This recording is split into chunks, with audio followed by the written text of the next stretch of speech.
emissary is and who the master is.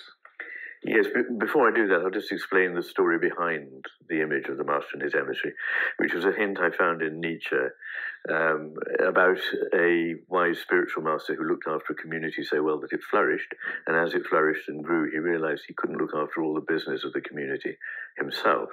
But he realized something more important, which was that not only could he not, but he should not get involved with certain things if he was to preserve his important overview. And so he delegated his brightest and best servant to go about and do some administrative work on his behalf. This servant was certainly bright, but not bright enough to know what it was he didn't know. And he thought he knew everything, and that the master probably knew very little. So he started presenting himself as the master and taking on a role he wasn't suited for. And as a result, the community collapsed and the master was betrayed. Now, the reason I found that very resonant for me was that I'd been looking into the difference between the two brain hemispheres, and it struck me that there was an analogy in that the right hemisphere, which traditionally in neuroscience has been thought to be the inferior or non-dominant hemisphere, actually sees more, understands more, and is far more reliable than the left hemisphere. But the left hemisphere acts rather like the emissary. It thinks it knows what it doesn't know, and therefore excludes the vision and the knowledge and the wisdom that would have come from allowing the master, the right hemisphere, to have its say. Now, the right hemisphere is very good at understanding uniqueness. This is almost a core element of the way it works. So it sees the unique person, the unique animal, or whatever it is, whereas the left hemisphere is seeing a category, is seeing how things fall into categories, and therefore the uniqueness gets lost. And one of the things that happens is we are changing all the time. You know, if you meet me this evening, I may be in a different mood, or you know, I may change different clothes, might have had a haircut, you know, and the right hemisphere keeps the concept of an individual over time. That is, it doesn't change like little slices of it, moment by moment, but is a seamless, flowing experience. And the right hemisphere understands this seamless, flowing experience, whereas the left hemisphere sees reality, and many of the deficit syndromes reveal this in a very dramatic way, sees reality as a lot of slices, rather like a jumpy, old-fashioned cine film. And it sees time as just being another instant, another instant, another instant, whereas the right hemisphere sees the thing as a seamless flowing process. Now, if you put those two things together, it can't see uniqueness and can't see flow, instead sees categories and sees them all as disjunct. Left hemisphere gives narrow, sharply focused attention to detail. And people who lose their right hemispheres have a pathological narrowing of the window of attention. So if I had to sum it up, I'd say the world of the left hemisphere, dependent on denotative language and abstraction, yields clarity and power to manipulate things that are known, fixed, static, isolated, decontextualized, explicit, general in nature, but ultimately lifeless. The right hemisphere, by contrast, yields a world of individual, changing, evolving, interconnected, implicit, incarnate, living beings within the context of the lived world.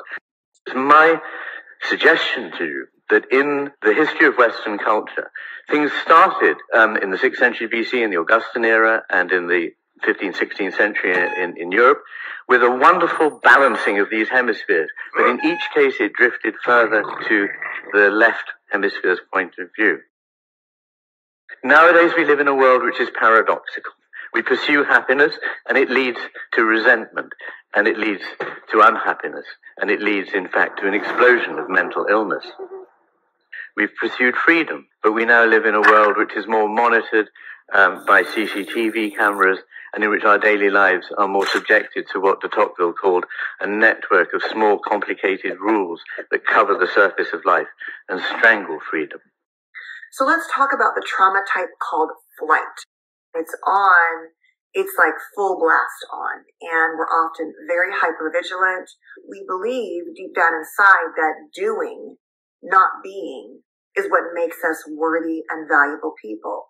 And so there's this unconscious belief that perfectionism will make us safe and lovable. And so we're always rushing to do and achieve and go. And Pete talks about we rush in thoughts like obsessions. We can be a very obsessive thinkers. And we also compulsively engage in actions that help us deal with these feelings. And so we're thinking and doing really to the extreme. And it's this relentless flee, he says, trying to sort of flee the inner pain of abandonment. And that is really symbolized by this idea of busyness, right? We see a lot of workaholism, of doing. And so my journey in this, and I would say this is yours too, if you have this as a go-to type, is learning how to not just have on and off, is learning how to have that in between and to not be driven really unconsciously all of the time. Because what happens is we pay a price for it in our health and our mental health, certainly having things like anxiety. We can see OCD at the extreme. Certainly we can have these continuums that Pete talks about from the A student, the obsessive A student with a 5.9, just joking, GPA, to the ADHD kind of dropout, to the person who just can't get it together, who is so flooded and overwhelmed, but often very capable. But it kind of flicks to that off dynamic. And so we see some distortions here, as Pete talks about. And the distortions for the flight are, we have to perfect to connect. So I have to be perfect, right, for you to be connected to me and myself and the world. And I have to also be perfect to be safe. And so that is the dynamic that sets us up. Now, in Pete's book, he talks about left brain dissociation. And while it's a lot more complicated than that, left brain, right brain, it's not really technically how it works. But the idea is that the left brain is more of the thinking brain, and the right brain is more of the feeling, emotional brain. And so in the flight dynamic, we are experiencing what Pete calls left brain distortion. Basically, when the obsessive compulsive flight type is not doing, she, he, or they are worrying and planning about doing. And that what that's doing is that, in some ways, yes, that behavior gets rewarded in the world. We tend to do well. The world says, here, you want more success, you want more responsibility. If you're doing well, here's more work, really is what the world says. So it also gets rewarded, which we don't talk about, and that reinforced behavior. And so it's like I said to my therapist, well, I don't want to necessarily turn that off, because if I turn that off, that puts me at risk for not being safe and losing everything. And because I'm aware of what I'm doing, like it's a funny conversation to have when you have two psychologists, two therapists together, and she's saying, you're living in this response. And I'm like, yes, I know, and I don't like it, but you want me to consider giving that up? No, thank you. I don't want to lose everything I have. So no. But I know that's not the best way to approach it. And so I'm working on that. But do you see what I'm saying, where it serves a purpose? But what it's really doing is it is distracting us too from feeling a lot of the pains we have around our childhood wounds, around abandonment and alienation. What we're seeing, and this is society in general, it's the way it's structured. Everything is inverted. Everything is upside down.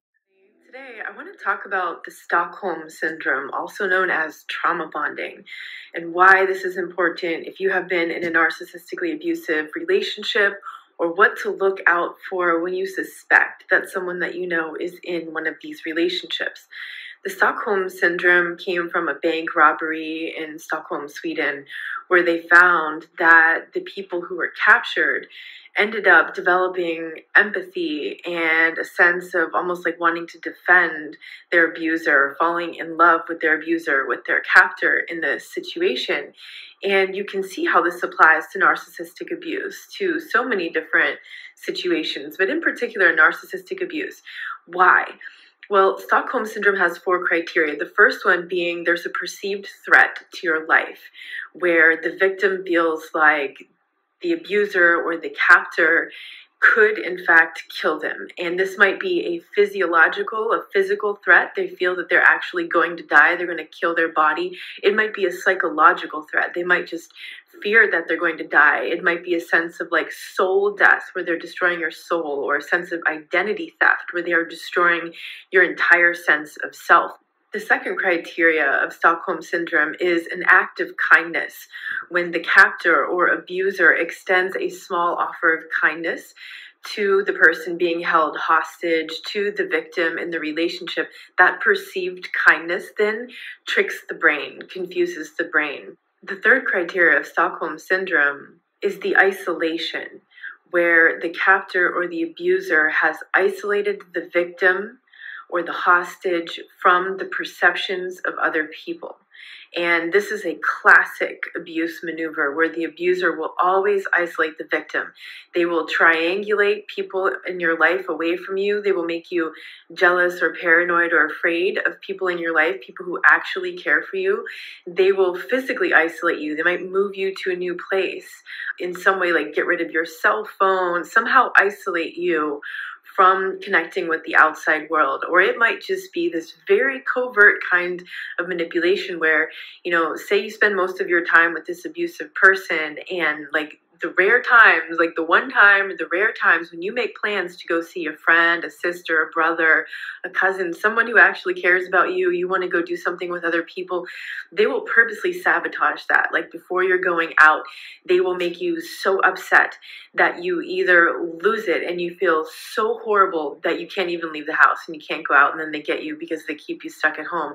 Or you do go out and then you feel so horrible while you're out that you can't have a good time. You can't really connect with the other person, and you're so fearful that you don't actually tell them what's going on. And these kinds of things will happen a lot. So there's that isolation aspect where they don't want you to hear other people's perspectives, because other people who are healthy, who are looking in on that, who actually care about you, they will call this out. They will recognize the signs of this. The fourth criteria for Stockholm Syndrome is the perceived inability to escape, where the victim, the hostage, feels like there's no escape, there's no way out.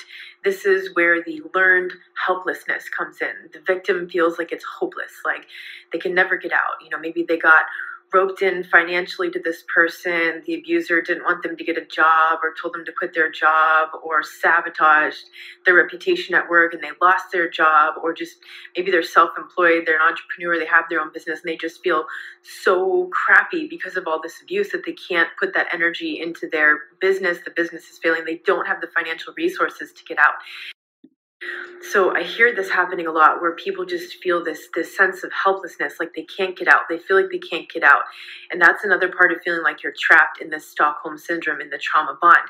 The Stockholm Syndrome, the trauma bond, this is why people can't leave. This is why they keep going back, why they get sucked back like a rubber band effect. Like they get away and they're doing great, and you're talking to them and it's amazing. They have no contact with the abuser.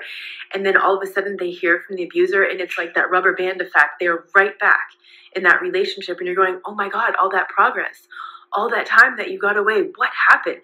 Stockholm Syndrome is what happened. This is a primal defense mechanism to survive.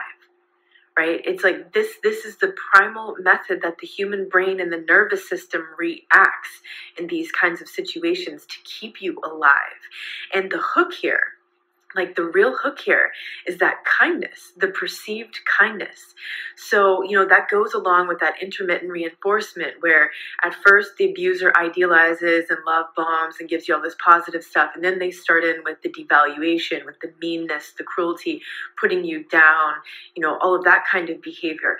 But then they're very careful to keep dosing you with those little things of kindness. Like maybe you come home and they went out to your favorite restaurant and they brought you that food, or they brought you your favorite drink, or they offered you, a ride to the airport or something like that. They offer to help you in some way. And that's where it gets really tricky.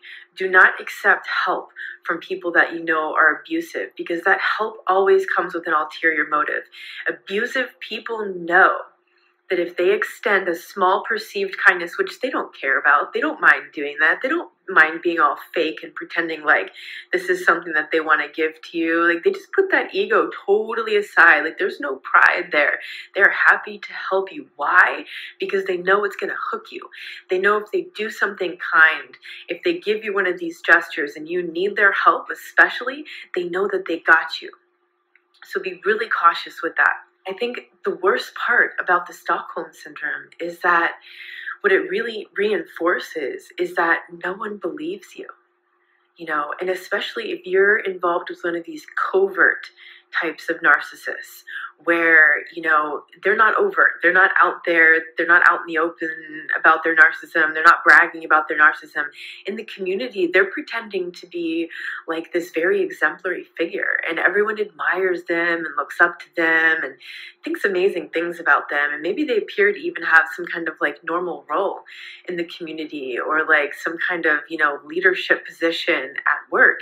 And then maybe you're the person at work that they target, and nobody wants to believe you because everybody else only sees the great parts about this person. Or, you're in this relationship, maybe it's an intimate relationship with this person, but like everybody else in society thinks they're amazing and they don't want to believe you. And it just reinforces this whole thing of feeling so alone. And you feel so alone, you feel so isolated, because when you do share that with people, when you try to tell people what's actually going on, nobody wants to believe you. And this just becomes very, very damaging to the psyche of the victim, because if you go out there and you tell people and people are like, you're just overreacting, I'm sure you're just imagining that, you're blowing it out of proportion, you just can't let it go, and they say these things, and then if you start internalizing that and start to believe that, that is very damaging to the healing process, because the healing process has two things at the very foundation. One is safety. You have to feel safe, not just in your physical environment, but also in your emotional environment. And that means, are you able to be truthful with yourself? Are you able to be around people that you trust, that love you, that have your back? Do you have your back? Do you feel safe with yourself? The second one is truth. Truth is what set you free. Truth is what helps you realize what happened and make sense of what happened, understand what happened.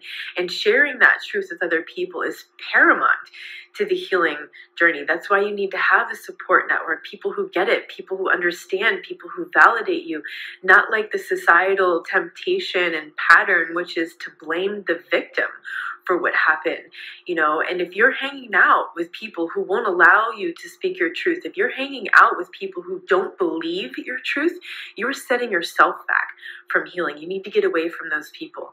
You need to be around positive people, uplifting people, unconditionally loving people who support you in your truth and help you heal and get better. The only other possibility is to fall back into the denial. And that's very dangerous, because the denial isn't healing. The denial is repression. It's resistance, and it's only going to get worse the longer you stay in denial. And that's the temptation really here, is the cognitive dissonance, because it's like, on one hand, this person is incredibly abusive and does these horrible things, and when you look at the bigger patterns, you just see like this person is an abusive person. And then on the other hand, what you see is that there's like these intermittent acts of kindness. Like this person does these things that seems like they care about you. It appears that they care about you, and it confuses your mind when you're trying to hold on to both of these things. Well, it's this and it's this. They're abusive and they're kind, but it's all a big picture. And that's the thing, because that cognitive dissonance will keep you stuck. That cognitive dissonance will encourage you to go back into the denial. The cognitive dissonance is what like short circuits the brain. Like it fries the brain, where you're going back and forth, and you're like, zzz, and then you're right back in the denial. You've slid right back into the denial. You've gone through the abuse amnesia, where you've forgotten the abusive parts, and now you're just, rationalizing how this is a good person, and they're really trying to get better, and they're really sorry, and they're really making efforts. And that's a very, very dangerous place to be. That fear, it is overwhelming for people. That how will I survive if this is done to me again? How will I ever have faith in any human being again? And above all else, the point you made, how will I ever trust myself?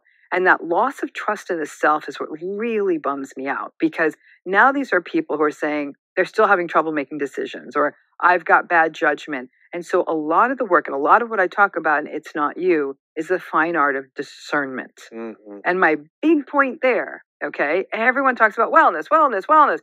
Eat, drink the right juice, drink the right tea, eat the right kale, do the right workout, do the right discern, pick well, wear the right workout clothes and cotton and all this. I'm like, people, I get it, you do you, but can we bring that kind of discerning awareness to people? We're not discerning when it comes to the people we let in our life. Oh, you're going to abuse me? Come on in. I'm like, you might as well smoke a pack of cigarettes at that point. Wow. You're so careful about what you eat. Stop doing that.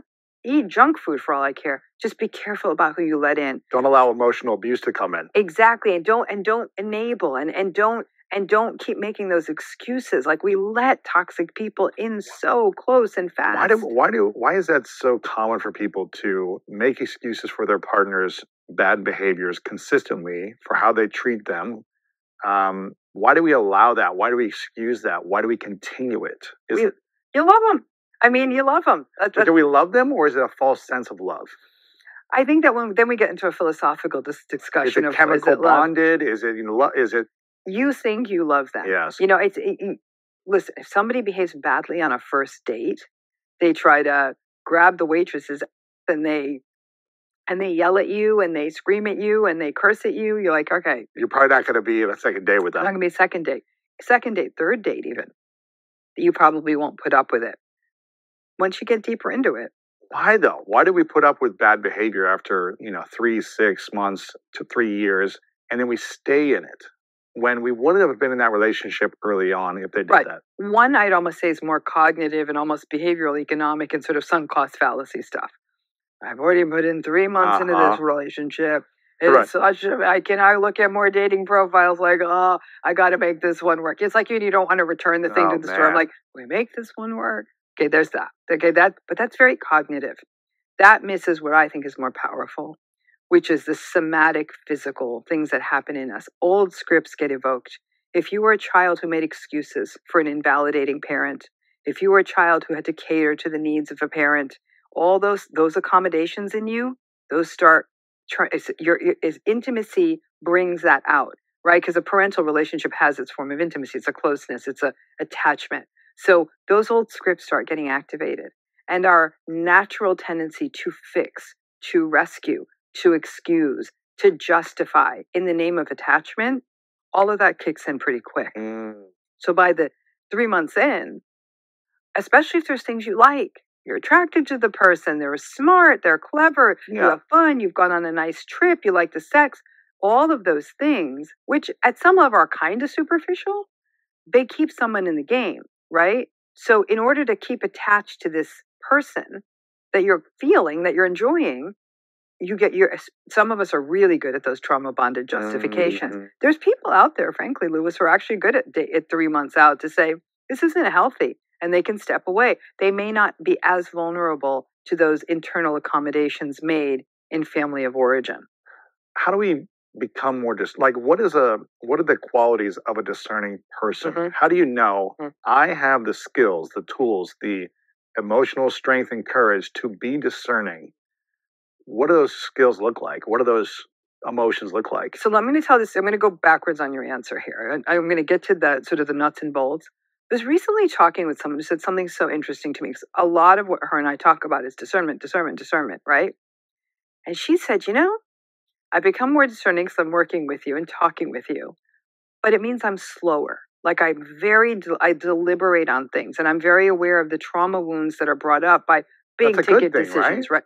In relationships. But everyone around her is like, what's going on? Like, why are you taking so long? Like, hurry up and make a decision. We like decisive people in our world. We view decisive people as together, as confident, right? So the discerning person can sometimes feel like a waffler, when in fact she's like, I really believe in somatic, physically held work. I really believe in that. I think that we feel things when they're right. However, that there's a wholeness, there's a sensation of wholeness, right?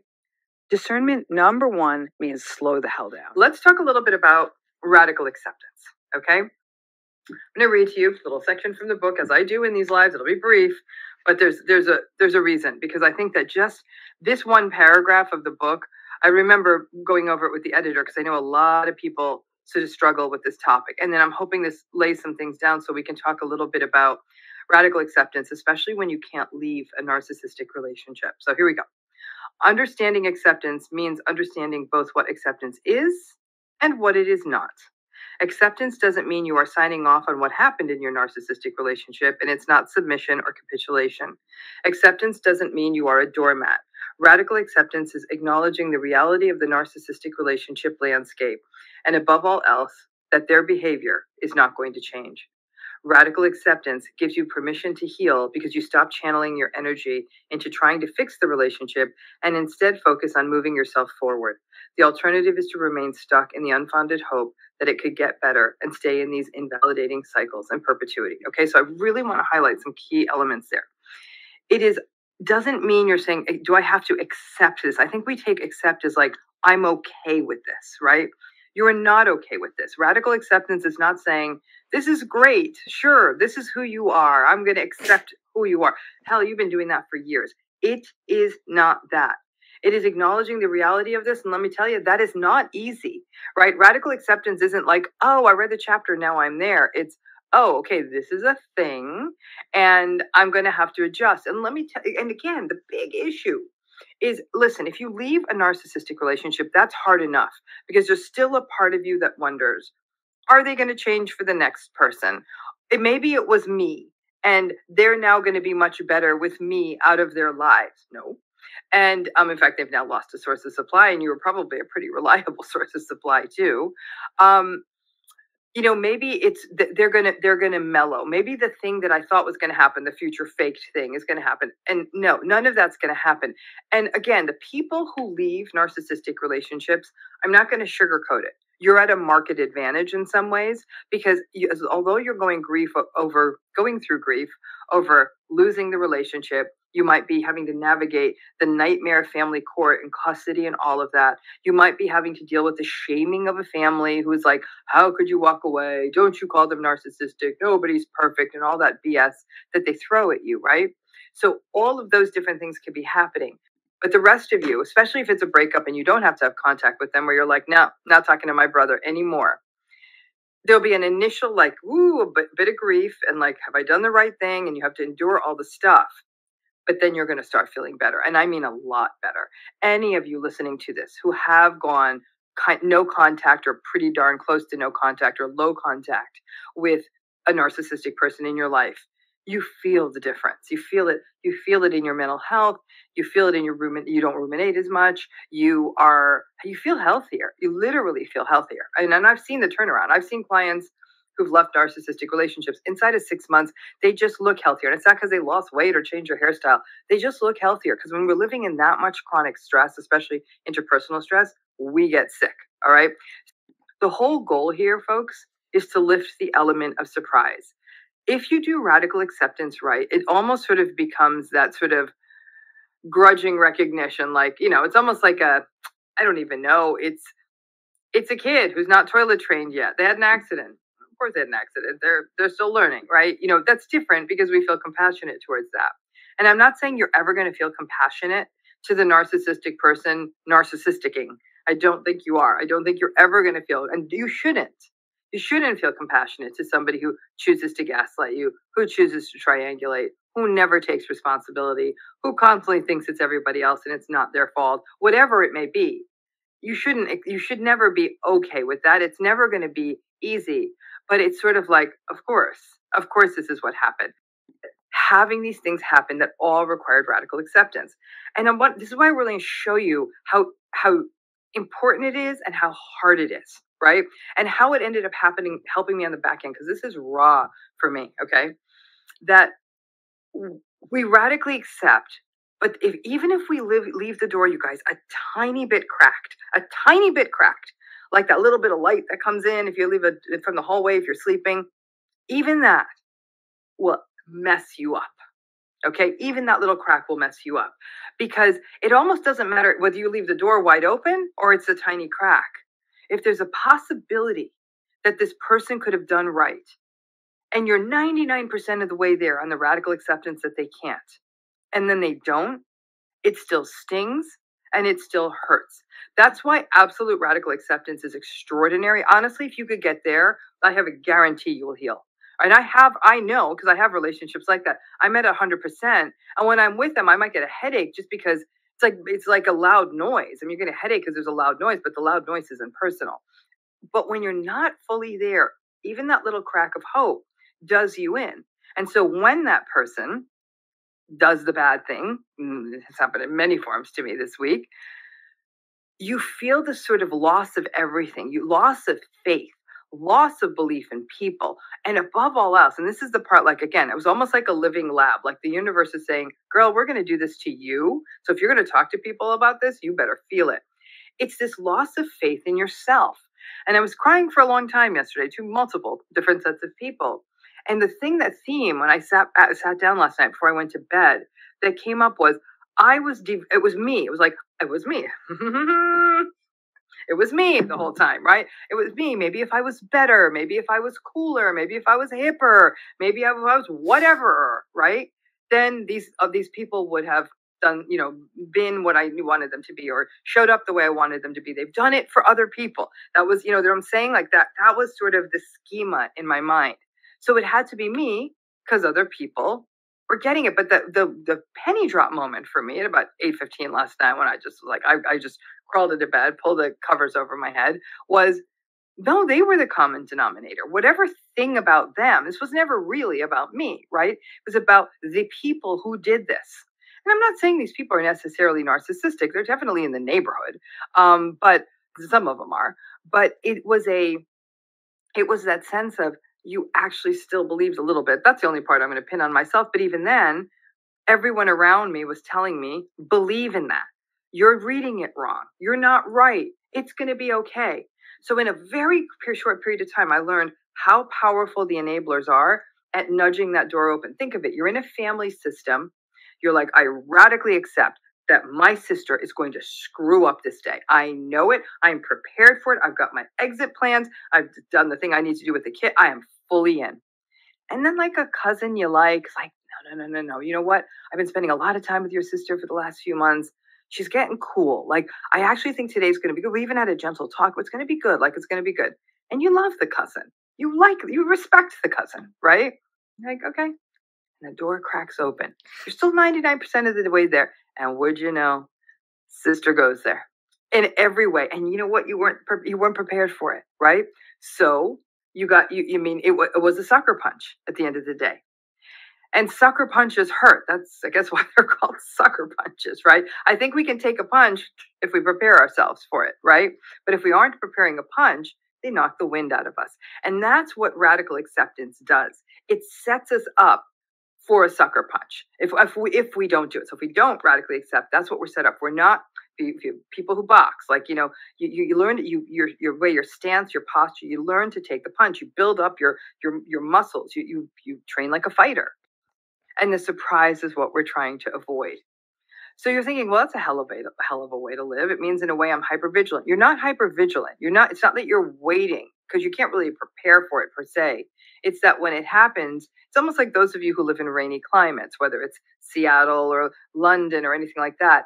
I think for you guys, when you look at the rain outside, you just have like 20 umbrellas by your door, and you grab it and you go outside and you live your life. Here in LA, it doesn't rain a lot, so we're adjusting to it. It's raining a little bit today. We're like, it's raining, and you would think it's the apocalypse here, right? In Los Angeles, we have not radically accepted the rain. It just doesn't happen that often, right? And in fact, that's kind of where the metaphor came, was that it was a rainy day. And I'm like, what the hell did I do with all the umbrellas? Well, we don't keep them around. But people in narcissistic relationships do what I call the equivalent of burning their umbrellas. Like, oh, we're having a good stretch. This radical acceptance thing, I misread it. It's not a thing. Blah, blah, blah. And so you get rid of the umbrellas, as it were, right? And then the bad day comes, you're not prepared for it. And our go-to, and as I said, I've lived this in the last 24 hours, you blame yourself. I'm incompetent. I'm not good enough. I must have said I'm not good enough 50 times yesterday. Okay. And I was struck at how reflexive that was, because I was actually feeling in a good space. I thought I was doing a good job, but I immediately went there. There's something wrong with me. And again, having done this for a while, by the time I went to bed, I was able to sort of, step it back and say, no, this was these people. And girl, even if you have to write this down, put marks next to their name in your phone, whatever it is, you got to see what they're about. And so that awakening, and I really do think radical acceptance is an awakening. It can actually create a serenity in us, but we got to be willing to shut the door all the way. And when people say, I don't like this idea of radical acceptance, it's really not helping me because, and the important point is, this relationship has messed me up in other areas of my life. It's messed me up because I can't advocate for myself. It's messed me up in trusting people in other relationships. It's messed me up in valuing myself. All of that's true. And radical acceptance isn't just about their behavior's not going to change or they're not going to change. It's also about, this did drop a little bit of a grenade into your life, or maybe a big bit of a grenade. It has changed you. It might have also made you a bit more discerning and wise, and you're not going to be learning about narcissism for the first time later in your life. Now you know about it, but it has, and it does hurt you, and that can be unpacked, and you can figure it out. But in a strange way, once you've been through something like a narcissistic relationship, something that can happen is that you've gone through this icky, this really invalidating, awful experience. And it affects how you approach people. And yes, I understand we devalue ourselves, so we may not always bring our best face forth, but we can learn to do that. But we also sort of learn this way of being able to weed out the suckers. Because it might be that we have someone, let's slow down the accelerator on this relationship. I just need to take it slower. And if that person cuts and runs, they weren't your person. Because that showed you that they needed to control the time clock. They needed to control the narrative. When we think about kind of bringing radical acceptance into your healing, it's really about no longer doing the old things you used to do. Think of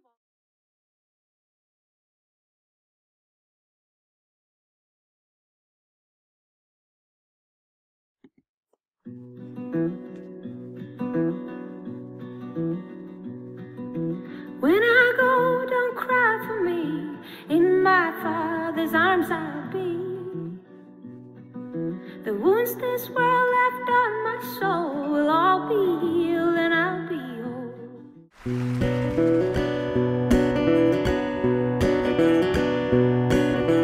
When I go, don't cry for me. In my Father's arms I'll be. The wounds this world left on my soul will all be healed and I'll be whole. Sun and moon will be replaced with the light of Jesus' face. And I will not be ashamed, for my Savior knows my name. It don't matter where you bury me, I'll be home and I'll be free. It don't matter anywhere I lay, all my tears be washed away.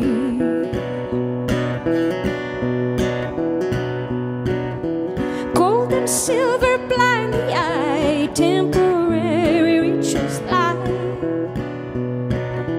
Come and eat from heaven's store, come and drink and thirst no more.